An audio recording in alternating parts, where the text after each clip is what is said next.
Welcome to Fit to Practice, Managing Time and Maintaining Resilience. This program is jointly presented to you by the South Dakota Young Lawyers section in the Wyoming State Bar Young Lawyers section. It's also co-sponsored by the American Bar Association Young Lawyers Division. Today, you are in for a great discussion on the intersectionality between stress, wellness, and the model rules of professional conduct. This 60-minute program will explore wellness concepts and discuss practical and tangible ways to equip young lawyers and law students with the tools to manage the pressures and stresses experienced within the legal profession. And I'd like to note, you do have the opportunity to submit text questions to today's panel by typing your questions into the question box in the control panel. And you may submit questions at any time during today's presentation. We will collect questions and address them in the end of the program. My name is Tamara Nash, and I'm a prosecutor in Sioux Falls, South Dakota. I'm a past president of the South Dakota Young Lawyers section and a member of South Dakota's Lawyers Concerned for Lawyers. And today I have the pleasure of co-moderating today's panel. And I'm Holly Welch. I am an assistant attorney general for the state of Wyoming, and I'm a former Wyoming Young Lawyers section chair, and currently the district representative for Wyoming and Colorado before the ABA Young Lawyers Division. And I'm also serving as the vice chair for membership for the ABA Young Lawyers Division. And so I also have the pleasure of moderating today's program. And so I can also start with the introduction of our panel. We have attorney Marit Fredrickson. Marit serves as the staff attorney in Jackson, Wyoming, and she also works as an attorney wellness columnist and consultant. You will have seen a lot of her pieces within the Wyoming Lawyer. And next, we have counselor Janelle Schmidt. Janelle maintains a very robust private practice here in Sioux Falls, South Dakota, where she focuses on the health of the whole person, including mental, emotional, physical, and spiritual health. And with that, we welcome Marit and Janelle. Welcome, ladies. And I think we should just dive right on in. Holly, I'll kick it over to you. Where should we start? Well, before we get too deep in our discussion, I'd really like to begin with some insight into your respective backgrounds. So can each of you take a moment to share your story and add a little bit about your professional dedication to wellness? Marit, you've got such an amazing journey into wellness as an attorney. Would you mind going first? Yeah, I'd be happy to. So I began my journey, as many of the folks on this call did, by going to law school. I went to the University of Wyoming, and when I graduated, I went to a large regional law firm. It's okay to share who it was. I worked for Holland & Hart. I was based in Cheyenne, and I spent about a little bit more than 3 years there. And it was a great firm. I was doing the work I really wanted to do, but I was in a community that just didn't fit my lifestyle. I didn't have a lot of tools to manage work-life balance, and I ended up leaving the firm and joining Judge Day's office in Jackson. So I moved back to a community that where I had already lived and where I had a lot of friends and social support. And I also took a long sabbatical, and I went and became a yoga teacher, and I traveled around the world for a little while. And when I came out of all that and started working for Judge Day, I also started writing the wellness column for the Wyoming Lawyer. I feel like I spent my years at a big law firm getting overweight and unhappy, and I sort of came out of that. My temptation was to quit the practice of law altogether, which is not uncommon for young lawyers. It's also not uncommon for women lawyers. But I persevered, and I think I began to manage my wellness better. And now I like to share that with people for presentations like this and by writing the wellness column. Well, thank you. We're super appreciative that you're here today. And then Janelle, what about you? How did you kind of get started on this wellness journey? Sure. So since the beginning of time, psychology has been very interesting to me. So I went to undergrad, got my degree in psychology and criminal justice, graduated, started working, quickly realized that I needed to go get more training and schooling. So I got my master's in counseling. And during my graduate school program, I took classes that were counseling the victim and really trauma focused. And that's when I knew that I would be working a lot with people that have dealt with trauma and have reoccurring issues stemming from that. So I worked for 10 years in a residential treatment facility for teenagers that came from various backgrounds, and continued on my way. And then now I'm in private practice. I'm a level 2 EMDR trained therapist, which is an amazing technique that's used to treat trauma survivors, which most of us walking around have some trauma, right? None of us have perfect upbringings and have had some experiences. So I spend a lot of time working with people that have anxiety, PTSD, complex post-traumatic stress. That's what I do. Awesome. We're so excited to be here with you ladies. You both have such a wealth of experience, and I know we're going to have a great talk today. But first, let's do a little bit of level setting. So this webinar is specifically designed for legal professionals and law students. But the question is, do we even need to have this talk? Simply put, do we as professionals have unique struggles with heightened stress, mental health, and/or substance abuse?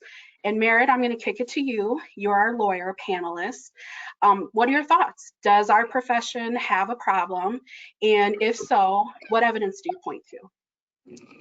Thanks. That's a great question. Once upon a time, the level of stress in our profession was largely anecdotal. People just felt stressed, and so they thought there was a problem. But about 2014, that there began to be a lot more empirical data. So in 2014, an organization called the Dave Nee Foundation did a survey specific to law students, and it determined that when students enter law school, they have a depression rate pretty akin to what the general population has. At that time, it was 8%. By the end of the third year of law school, the number of depressed law students was at 40%. It incrementally upticked all the way to the end of the third year. And then the same survey studied people post-law school and determined that 2 years after graduation, people still had 17% depression rates. And then that was followed up in 2016 with a study by the ABA. It was a nationwide study of law schools. It wasn't comprehensive. It wasn't every law school in the country, but it was a selection that was geographically broad. And it similarly had very high rates of stress, anxiety, depression, as well as substance abuse and alcohol abuse, particularly binge drinking, in the law schools, and then found that those rates were continued to be high in the years after law school in the early parts of practice. The same year, in 2016, the ABA linked up with the Betty Ford Foundation and released another comprehensive report about the rates of alcohol dependence and substance abuse in the profession. Again, not consistent with the other study, remarkably high rates. Also, that same study also studied stress and anxiety. So 23% of lawyers reported unmanageable stress, 19% reported ongoing anxiety issues. And out of that, that combination of studies from 2014 to 2016, the ABA launched a wellness task force. And that's when you start to see the profession really launch into taking wellness seriously. Based on that empirical data, bar associations across the country began to take notice with presentations like this and other activities. Wow, that's a stark picture, but encouraging that we're engaging in these discussions. So let's talk about some of those situations that impact mental health and contribute to some of those statistics. We have an audience comprised of a lot of attorneys who may be in a rural practice, whether it be South Dakota or Wyoming. And in these rural practices, some of us may experience social isolation or be in groups where we may not find people who we personally identify with. So what are your thoughts on how that could contribute to or impact mental health or well-being? Janelle, I'll kick it over to you. What are your thoughts on those stressors and how that can impact well-being? Sure. So we are all social beings by nature. We long for and need connectedness, and camaraderie and support. So for those that are in, outlying places where there may be less access to that, it can absolutely increase any underlying mental health issues that might, be present because of what's presently going on or even stemming from past. So anybody that's isolated or feeling unconnected is potentially at higher risk for increased symptoms. I knew I would struggle with the mute button, and we're already off to that start. Merritt, how about you? You kind of mentioned this a little bit in your introduction. What are your thoughts on the social isolation and that connection to folks that may not feel so much like you? Sure. So I think of umbrella of wellness, whether it's attorney wellness or anyone's wellness, as sort of an umbrella. And you can Google these. You can Google what is wellness or wellness charts, and you'll often see kind of a diagram of a bunch of different boxes. And sometimes they're depicted as circles or a wheel of wellness. And I like to think of it as an umbrella, and each segment of that umbrella is a different thing, like social wellness, emotional wellness, spiritual wellness, physical fitness. And as I just said, one of those segments of the umbrella is social. So if anytime that you have one of those segments of the umbrella that's really not pulling its weight or isn't very strong, then your umbrella doesn't really work. There's a big gap, and stressors come to you, and you may have a negative response to them. Wyoming and South Dakota are both rural states. Even our largest cities are considered rural. I lived in Cheyenne, which is the second largest city, and I felt socially isolated. There was no one like me. At the time, there were no yoga studios, and I'm a yoga enthusiast. Now there are several yoga studios, so it has changed. There were no local restaurants. There just weren't people like me, and I certainly feel like it affected me, and it was important for me to then transfer to a community that fit a little bit better. But that's not an option for everyone. So I think it's important to reach out to. When we're in law school, it's pretty easy to make friends. Even though law school is pretty stressful and competitive, you're actually in a huge chunk of people. You all have something in common because you're all in law school, and it can be easy to make friends. But once you're out in practice, and if you've moved to a rural community or any community where you don't know anyone, without that social structure of law school, it can be really difficult to make friends, and that's its own unique skill set that we certainly aren't taught in law school how to do. Well, that we are all social creatures. Well, in discussing stressors, I think we should also touch on the financial stress and how that can help mental health, especially with so many of us experiencing staggering student loan debt or credit card debt. What are your thoughts on that topic? And I'll start with Merritt. So financial wellness is one of those segments of the umbrella, or if you're looking at kind of a wellness wheel, but many of the models will include financial wellness. And I think that's really important for young lawyers, especially because law student debt is astronomical. And if you still have your undergraduate debt on top of that, you're looking at 10 years or more of student loan payments. That's a big deal. I mean, I went to Wyoming's touted as the cheapest law school in the country. I went there. I just paid off my student loans. And on one hand, I'd like to pat myself on the back, but on the other hand, it's been 10 years. That was 10 years of that amount of money every month that didn't get saved for my retirement, that didn't get put towards buying a home, that didn't get put towards the general economy. These are big deals. And again, we're not taught about how to manage our finances in law school. So I think it's a personal, it creates personal stress, but it can also create professional stress. In both Wyoming and South Dakota, we have a lot of rural law firms, which means one or two or maybe just a handful of people in a firm. We're not necessarily taught business skills in law school, and the professional stress of trying to collect on clients who don't want to pay their bills or who pay late is its own stress factor. So the more sort of stress factors in that financial segment of the wellness umbrella, the more we need to develop tools to deal with those. And fortunately, there's a lot of ways to learn about financial wellness. You can talk to a financial planner, you can read financial magazines, you can do a lot of self-learning in this area, but it is largely self-taught because it's not necessarily, it's one of those soft skills that we aren't taught in law school.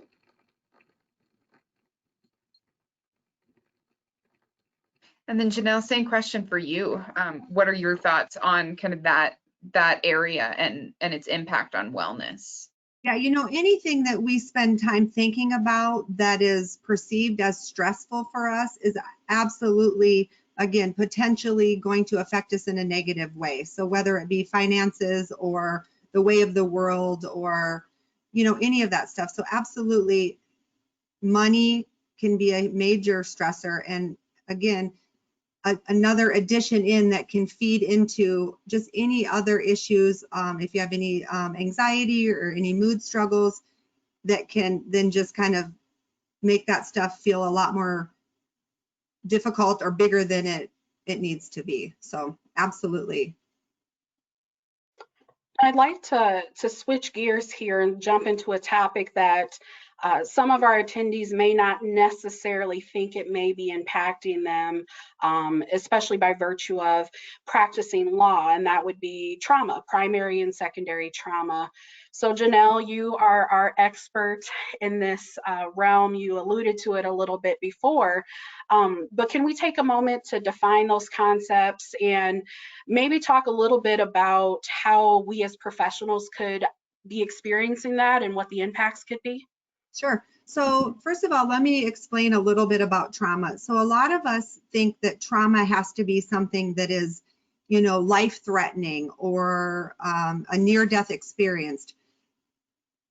The way that I describe trauma to people now is that it can be anything, and from a small trauma, which I would say is called a little t, to a big trauma, such as a life-threatening event that takes place. But the little t's are just sometimes chronic, ongoing, you know, stressors, or, you know, even things that we've experienced way back as children or adolescents that can be, you know, bullying, or, you know, a parent that struggles with mental health issues, or, you know, anything that isn't the traditional big T. So primary trauma is something that that person experiences individually for themselves. So it's something that's actually happened to me. A secondary trauma is considered to be when we hear about somebody's traumas or their experiences, or we witness something happening to somebody else. And that can also be just as disturbing as actually experiencing itself. So as attorneys, you guys are hearing a lot of things that have happened to people, or the things that they've gone through or that they've witnessed. So just by that, you can be traumatized and experience some post-traumatic reactions yourselves.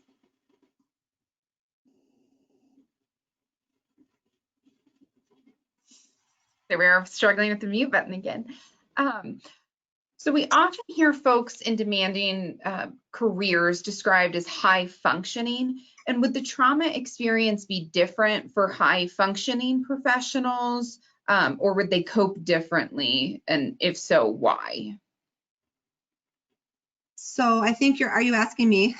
I think so. Okay. So, you know, not necessarily. I think high functioning, in my opinion, is, gosh, this is a tough one. I wrote some notes, but I don't even know if I'm going to go based on that. So sometimes people that are able to compartmentalize trauma, or, you know, shove it away, or, you know, do those really great survival things that we do when we go through really hard times to just keep moving on, can be put in that category of high functioning. I mean, they've moved on and are perceived to be doing well, even though maybe they're better at just ignoring it or able to, like I said, like shove it to the side and compartmentalize it. That doesn't necessarily mean that they're doing any better. They may be on the outside, but oftentimes those people on the inside are really having a hard time, and maybe they just feel like they don't have any resources or anybody that can help them. And so sometimes that internal struggle is far more devastating than it seems. I don't know if that answered, but. No, I think that answered that perfectly. I also just wanted to pause here and remind the audience that you can submit questions to our panelists in the Q&A function, and then we can propose those questions to the panelists. Janelle, I want to circle back. I think something we struggle with is, as professionals, we think, I have a law degree, I have an undergrad degree, I don't struggle with anything, I'm just stressed. And that term high functioning, I think, really applies to a lot of professionals. What does it mean in that context to be high functioning, or to kind of balance those two, having a mental health issue or substance abuse issue, balance with still being able to go to work, show up on time, produce your results? Can you explain a little bit about what that means and how you see that in your practice? Again, I think a lot of times those of us that are able to just keep on keeping on, even though we have all these other things going on inside,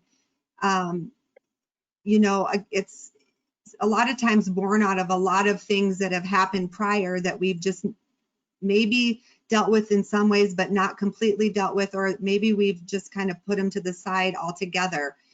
The problem with that, though, is eventually those things need to be dealt with, and they'll find their way out somehow, some way, whether it is in, a mood issue or depression or, anxiety symptoms or increasing anxiety problems or relationship issues or whatever that is. So,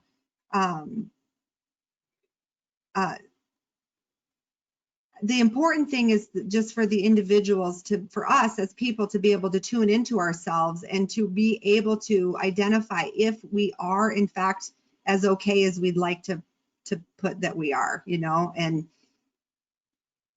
deal with actually what's under there to help us actually reach our full potential, I think that's great. And you gave us a perfect teaser, because we're going to circle back to that. Okay. So everyone, wait for it. Okay, so let's shift gears here. And I think it's important that we give our audience some tools in their tool belt to deal with these very heavy things we're talking about.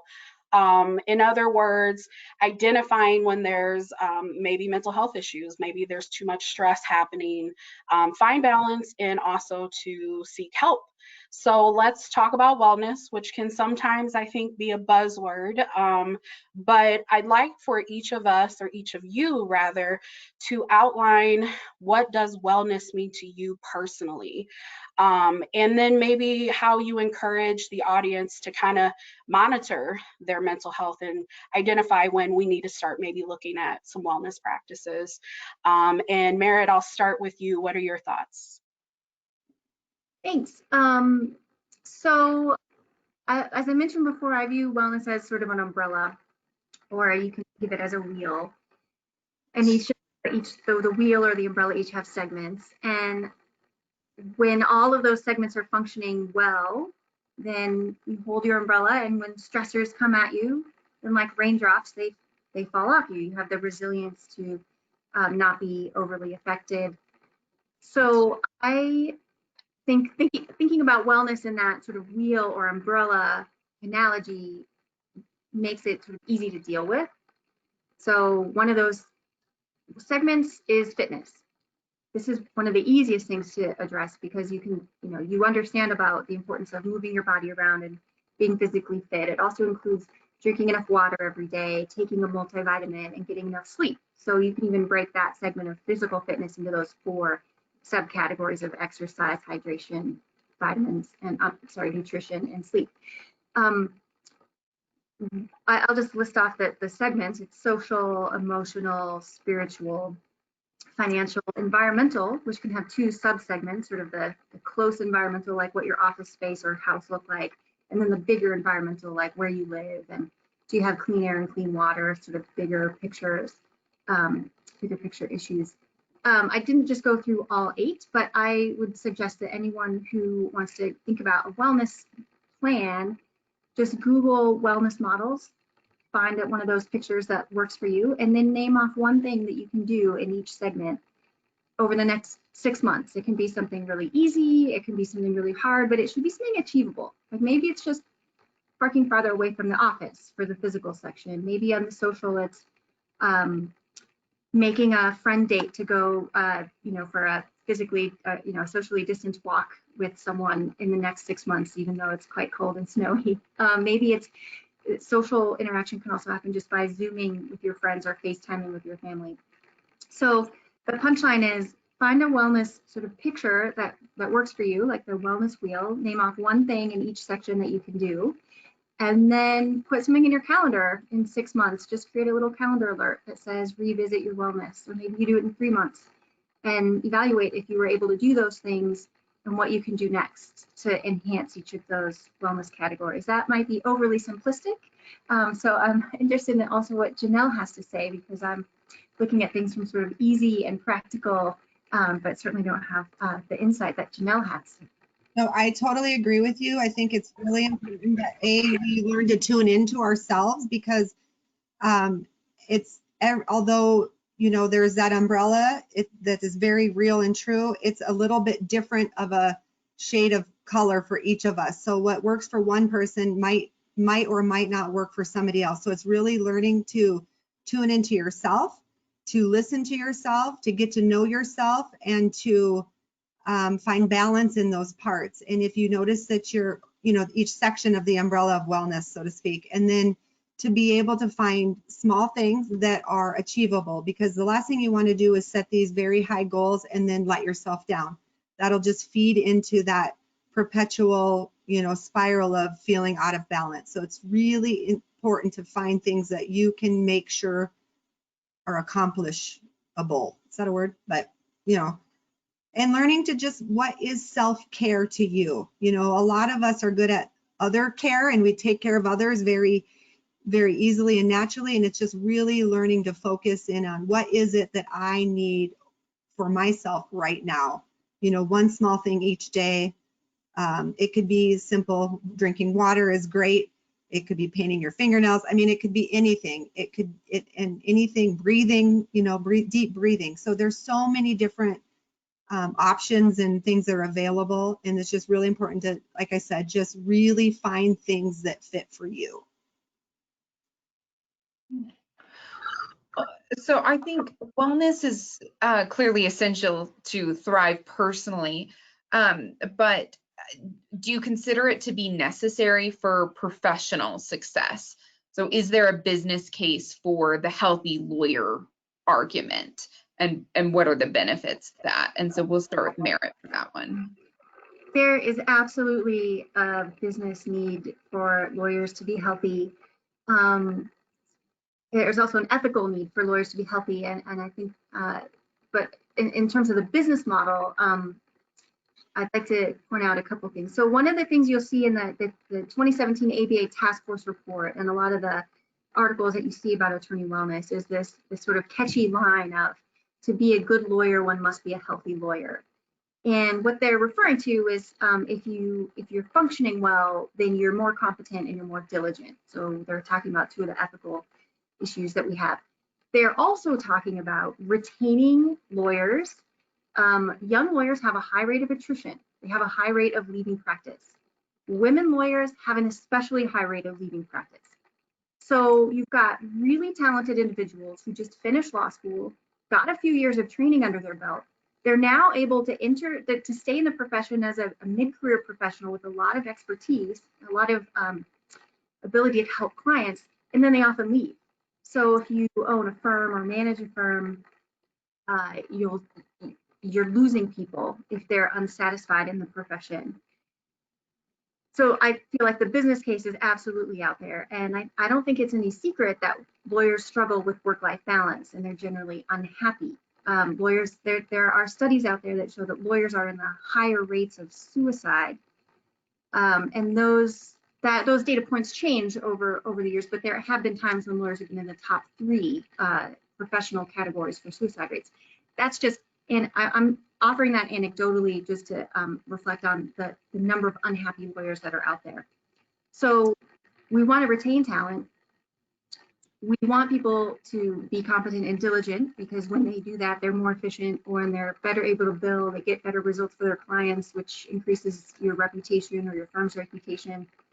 And we all want to be happy with work-life balance. So those are some of the reasons I feel like being a healthy lawyer is absolutely critical from a business perspective. And before I have Janelle answer, I'll actually follow up with you, Merritt, of the ethical implications of failing to address wellness and how that works within our requirements of competency.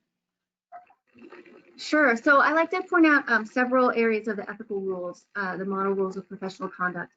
Earlier in the presentation, I've mentioned financial wellness, and that we leave law school with a lot of debt. And then if you're in a small law firm, collections is its own beast. And there are 2 big areas where ethical violations happen and where you see disciplinary actions. And one of them is messing with your client's funds. In Wyoming at one time, that was the largest area of ethical complaints, was messing with client funds.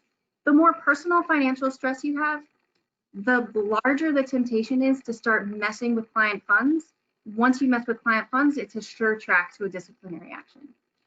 The ABA study in 2016 that was combined with the Betty Ford Foundation on a nationwide level determined that almost half of the ethical complaints that were filed or disciplinary decisions had roots in alcohol use and substance abuse. And those can take a lot of different types. In Wyoming, if you were to search under the disciplinary decisions, you would find a fair number of the published decisions that involve substance abuse and alcoholism, whether that's an attorney getting busted for selling drugs, an attorney getting DUI and then interfering with police during that arrest, attorneys having alcohol issues that then result in failures of the duties of competence and diligence by missing deadlines or just not doing their jobs. So if that's the wellness issue that someone is confronting, alcoholism and substance abuse, those are big red flags. And then sort of the softer ones that I'd like to talk about are the ethical duties of competence and diligence. So competence is, can you do your job? And diligence is, are you meeting your deadlines? This might loop into Janelle, but there's this concept of a part of your brain that's responsible for executive functioning. And it's responsible for things like organizing your tasks and making priorities and thinking outside the box, being creative. And that's actual, it's a physical part of your brain. And if you are dehydrated or you're overly stressed out or you haven't been sleeping well, that part of your brain doesn't work as well as it could, thereby making you less competent and less diligent. And now the chances of you getting a disciplinary action on competence and diligence in the absence of blatantly missing deadlines might be pretty small, and you see those circulated from time to time, but they're often private reprimands.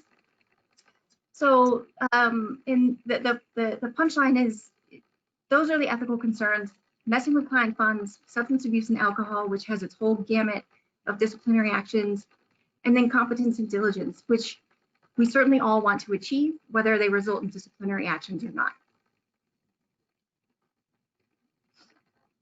Well, thank you. And then Janelle, kind of that same question for you of the business case for the healthy lawyer and the healthy professional of all the people that you treat. You know, what benefit is there to kind of balancing this wellness journey with that professional success? You know, I think whatever profession you're speaking about, it's super important to maintain some sort of a balance of health and wellness, whether you're talking about an attorney, a therapist, a doctor, a mother, a teacher. You know, I think you can just say to all of that it's super important that we are able to address our concerns with our, you know, our emotional well-being, our physical well-being, mental well-being, all of it, in order to be the best we can be at whatever it is, that profession or that job that we have to do. So it's so important for us to, again, tune into ourselves and be really willing to take a good look at where we are and how we're feeling, how we're functioning, how we're doing in order to meet, you know, the obligations of the position, and of course, always to follow the ethical guidelines that we're operating under. I love both of your commentary. It's so spot on, and it reminds me of this term I've seen a lot, the growth mindset. In a profession like ours, where there's a lot of failure, there's a lot of setbacks, there's always a loser. How would you encourage our audience to look towards resiliency? You know, what can they focus on, or maybe better said, what should we not be focusing on to always strive towards that goal you both are discussing? And Merritt, I'll start with you. What are your thoughts? Well, as you said, there's always a loser. Although if you can settle and reach compromise, then you both kind of win. Well, I'll come back to that wellness model as the umbrella. Something's always going to cut your way. You're going to have an unhappy client. The judge is going to rule not in your favor. You're going to have hostile opposing counsel. Those stress factors are always going to come at you, like in ordinary life. Also, take it out of the professional context, but there will always someday be a sick kid or a sick family member, or someone cut you off in traffic. And the stronger your wellness umbrella is, the more resilience you have. And so to tie that into the growth mindset, it's easy to say things like, well, you know, when you win some, you lose some. I'm going to take this loss, learn from it, and do better the next time. Taking whatever I, you know, if I lost a motion in court, well, maybe I can, you know, write a little better next time, or take that point the judge made under consideration so I'm a better lawyer in the future. It's easy to say that, but when you're bombarded with so many stressors, you might not take the moment to pause and think about that. So my suggestion is to work on wellness in a holistic way with all those achievable things that you can do, so that your little umbrella is strong. And when those stress factors come at you, you have the resilience and the ability to say, oh, well, I can learn from this and do better next time. That's great. I have such a picture in my head of my little umbrella with all these like boulders falling down. So I will always think of you when that image pops in my mind. Janelle, let's turn to you. What are ways we can focus on resilience, or things we should avoid to strive towards resilience? What are your thoughts? Well, I totally agree with the whole learning from the experience to propel yourself into the future. Oftentimes we get caught up in woulda, shoulda, coulda. You know, we beat ourselves up for the perceived mistakes we made or the failures we've encountered. First of all, I say to my clients that there's no failures. Everything is just an experience and something that we can learn from, so that we can pull out of it and become stronger, better functioning people because we've gone through that.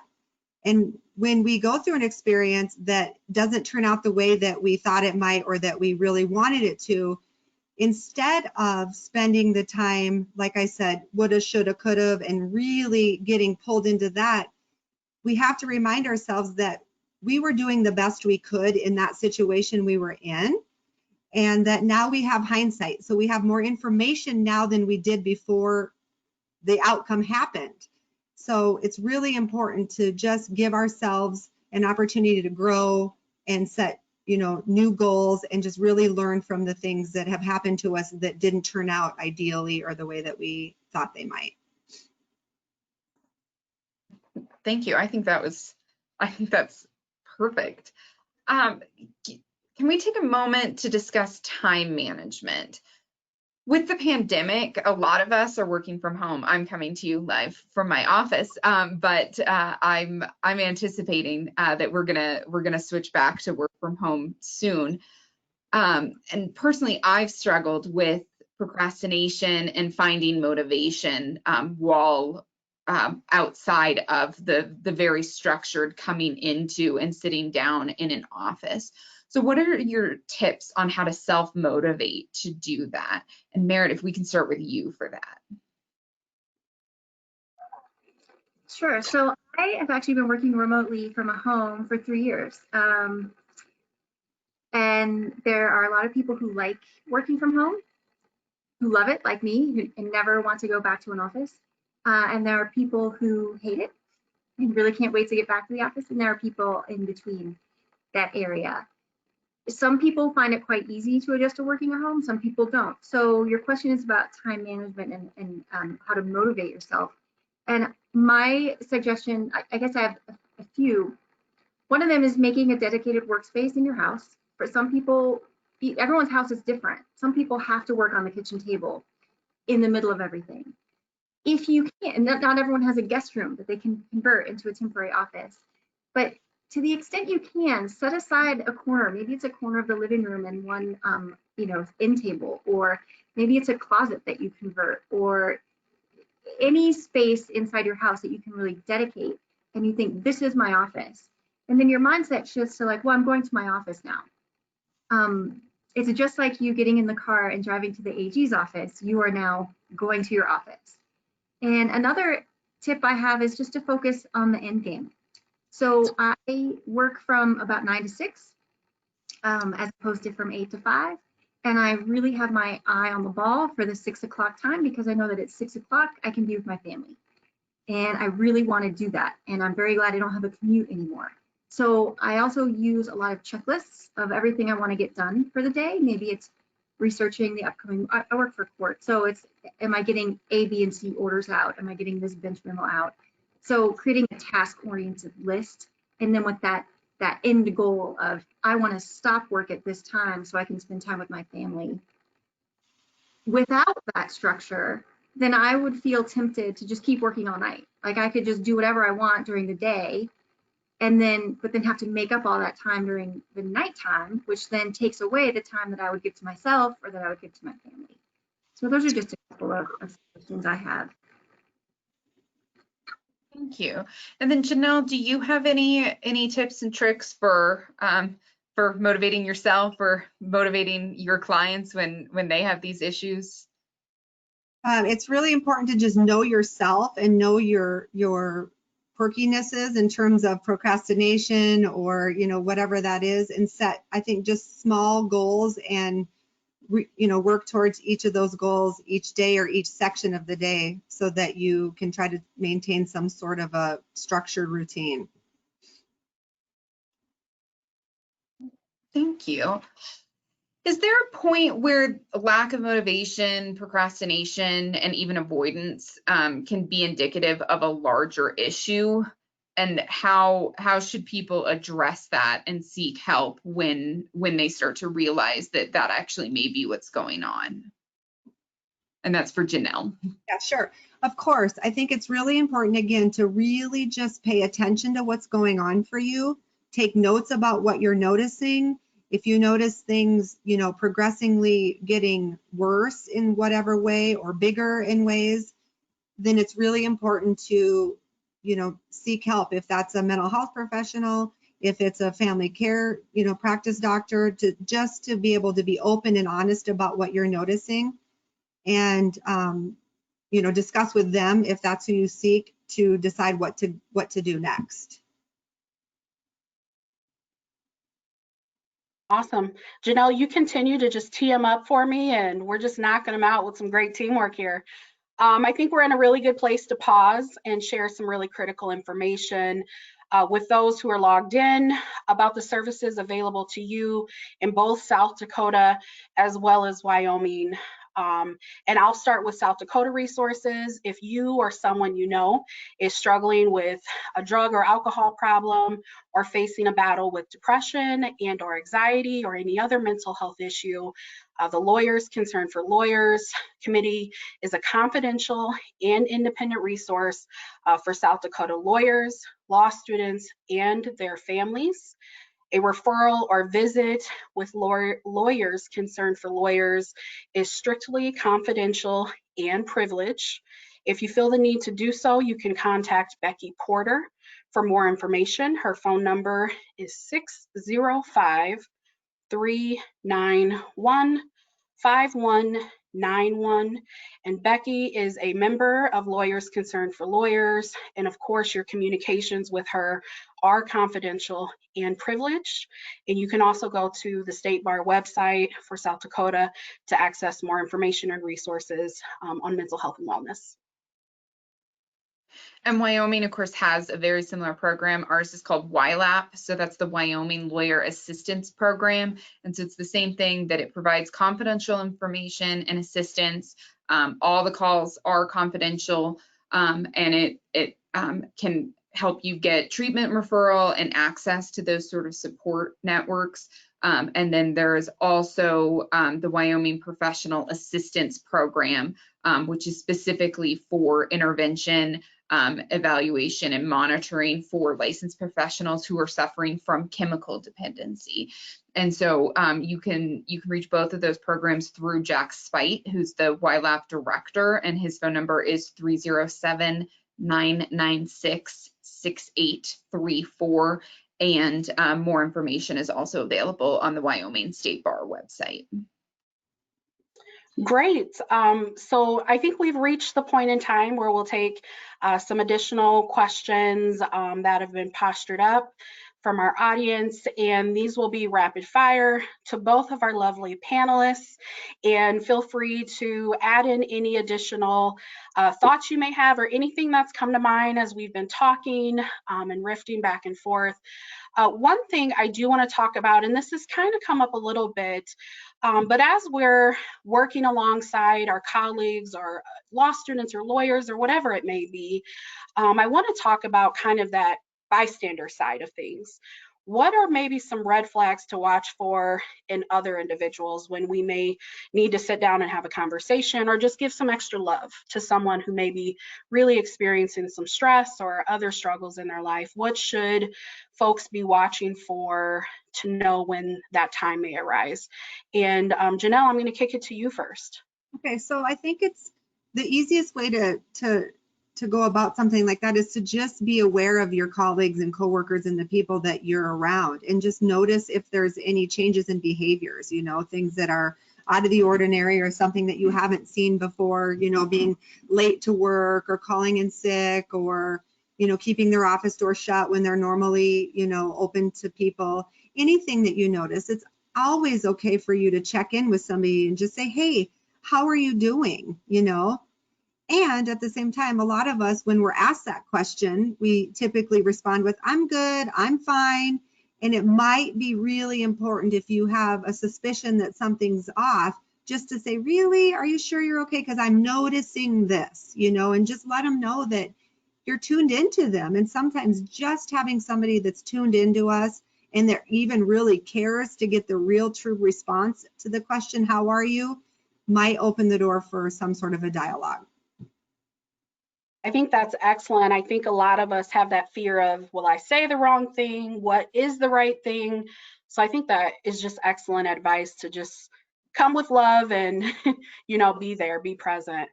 I kind of want to switch it just a little bit for you, Merritt. I am assuming this fact, but it seems like you are a really great mentor and kind of source for light and information. How would you encourage those of us in the profession to guide and mentor law students who we might see these issues kind of forming, or just who are struggling with finding work-life balance?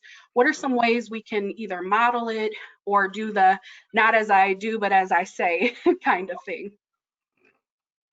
Well, one of the primary opportunities that we have as lawyers to help law students is in summer programs. If you have a firm and you accept young law students as externs or interns, this is a great time to take people to lunch and make sure that you talk about wellness, talk about the challenges of work-life balance, the importance of getting some financial tools under your belt before they leave law school.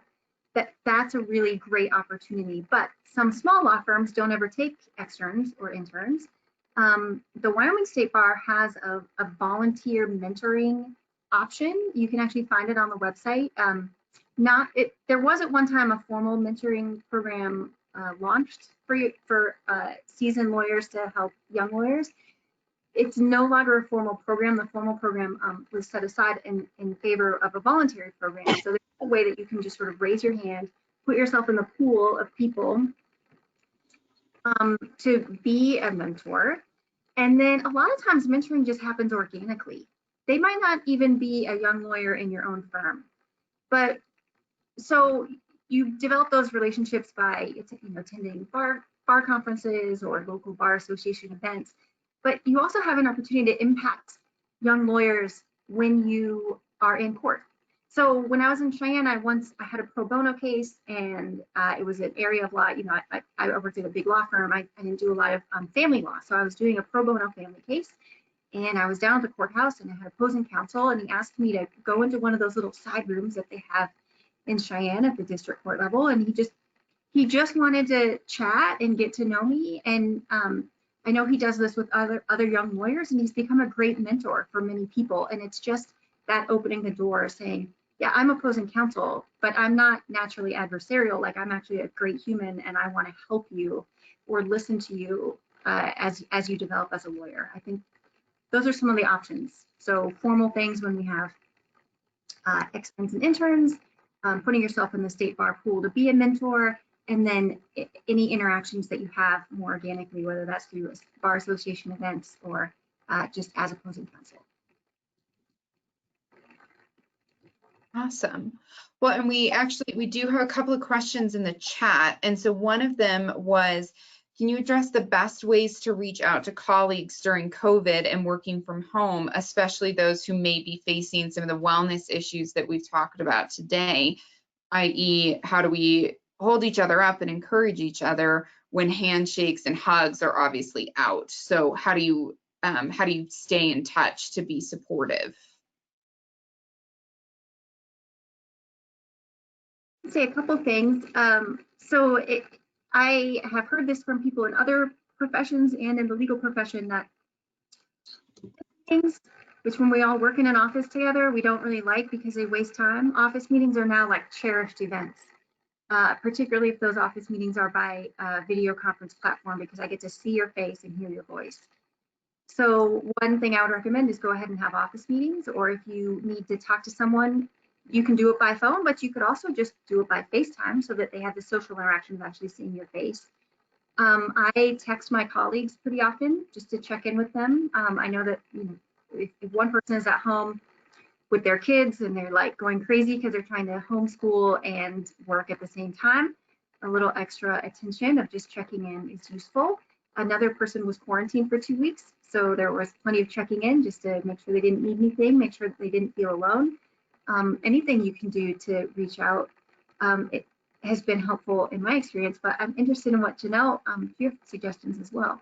I don't really have much other than that to add. I just will say that we have to remember that even though what we're facing right now with the pandemic and all the lack of ability to be real connected physically with people, to remind ourselves that we're in no better time in history to be able to use technology to keep in touch with each other. 10 years ago, we wouldn't probably be able to even do a meeting like this, so it's just really learning to try not to focus on how awful it is and to focus on what it is that we do have available to us, and just utilize that technology that we have, or even, distance conversations that we can have. And always to remembering that this is just temporary. Things will get better at some point down the road. We just have to hang on and use what we have available, our phones, our computers, just for now. Perfect. And that actually leads us to another question that we just got in the box, which was a request for the presenters, if you guys have any books or blogs or any other resources to suggest on motivation, building resilience, and understanding the well-being that we've talked about today. So Merritt, I think I'll start with you. Well,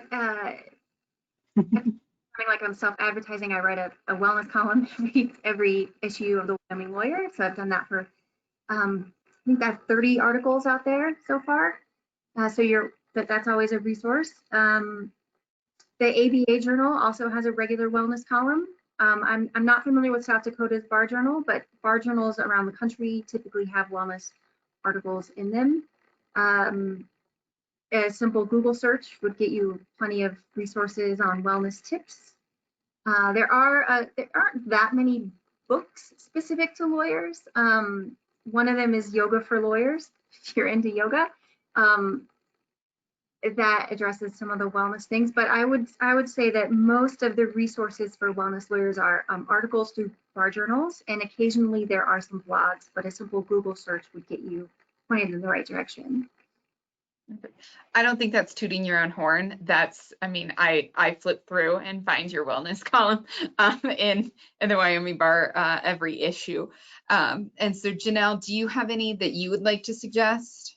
You know, I think there are a lot of things, like Merritt said, Google is amazing to find things like that. I know there's some really good TED Talks out there that you can find. They're really specifically titled towards certain issues, whether it be self-confidence or, you know, I don't know, there are just so many different ones out there. There is also, you know, apps you can use for, you know, Headspace. I think a lot of us have heard of that one by now. It's got a lot of great tips and techniques to learn how to breathe, and for in the moment things that we can use on a day-to-day basis to help calm us or to relieve some anxiety symptoms. Anything that you can find that's inspirational or that's encouraging, you know, if it's a spiritual thing, I encourage you to do that. You can, a lot of people, you know, right now are listening to, you know, church services online or whatever that is that's meaningful to you. Again, the technology that we have available to us is great. Sorry, I don't have anything really super specific other than those things, but again, we can find things if we just look for them. Asking people what they're doing, you know, is a great way to start a conversation with somebody and to get some great information also. No, I think that's super helpful, because something that I found myself doing is I listen to Harry Potter podcasts, and there actually are a bunch of them out there, and you can like, they go through, you know, pretty much every topic. And so it's very interesting to me that that's part of like my wellness, is that I listen to Harry Potter and the sacred text as I walk my dogs, and that helps me focus. So I always love that, thinking outside of the box of, it's not necessarily just this that's very applicable to lawyers. It's pretty much anything that you're interested to that can really help ground you. Absolutely. Yeah, I think those are great resources. I, like Holly, like to nerd out. The Crown recent season has come out, and so that has been my grounding recently.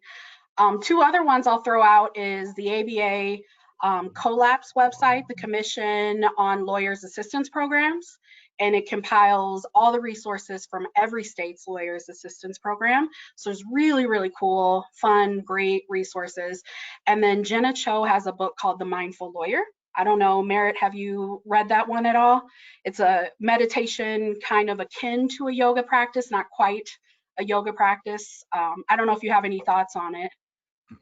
I have seen Gina Cho's work and her book. Gina Cho is really excellent at breaking down mindfulness exercises for lawyers. She is a lawyer. She's based in San Francisco. I've talked to her on the phone before. She also writes the ABA's wellness column in the ABA Journal. There is another book by a professor from the University of Denver, whose name is slipping my mind right now, but she sort of dives into wellness in the science-based areas, like breaks down even nutrition and the different sort of feel-good hormones that are out there and how they're impacted by stress and how they're impacted by social contact.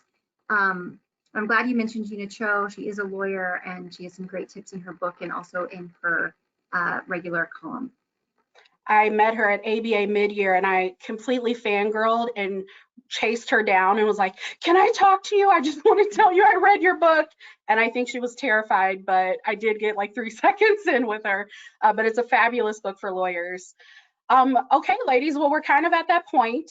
I think we can wind down here. We have discussed a lot of material, a lot of concepts, and to steal Merritt's line, I think the punchline of the conversation is care, checking in, some self-love, and practicing resilience.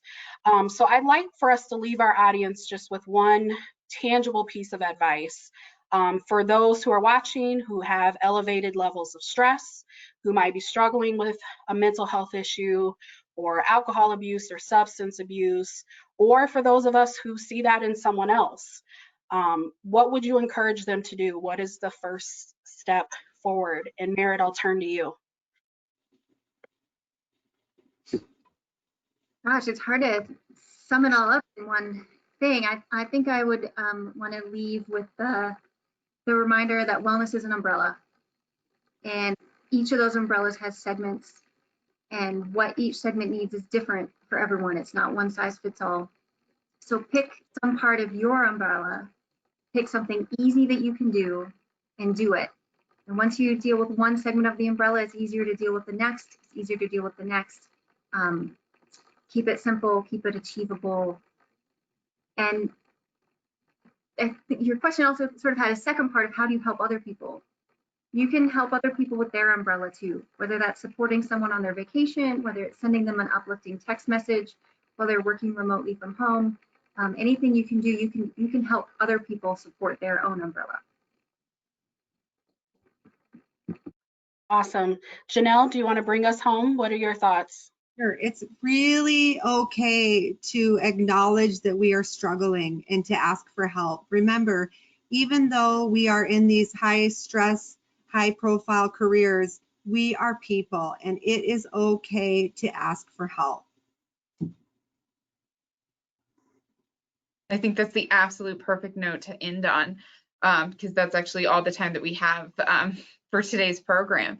So we really want to thank the audience for tuning in for this and engaging with our panel, and specifically thanking our panelists for taking the time to do this today and to help us out, and to then thank our State Bar Young Lawyer sections. You know, Tam and I are both former presidents of our sections, and so I can speak for both of us because we've spoken about this, that if there's anything that, you know, these kind of programs wise that you guys would like to see more of, if there's, you know, anything else that we can put on, if there's more questions that you'd like to ask, please feel free to reach out to us directly. Of course, we're both listed on the ABA website and then within our state bars. And then we can pass on specific questions to our panelists or propose that for the young lawyer sections, and then possibly even the ABA, because we also have those resources available to us.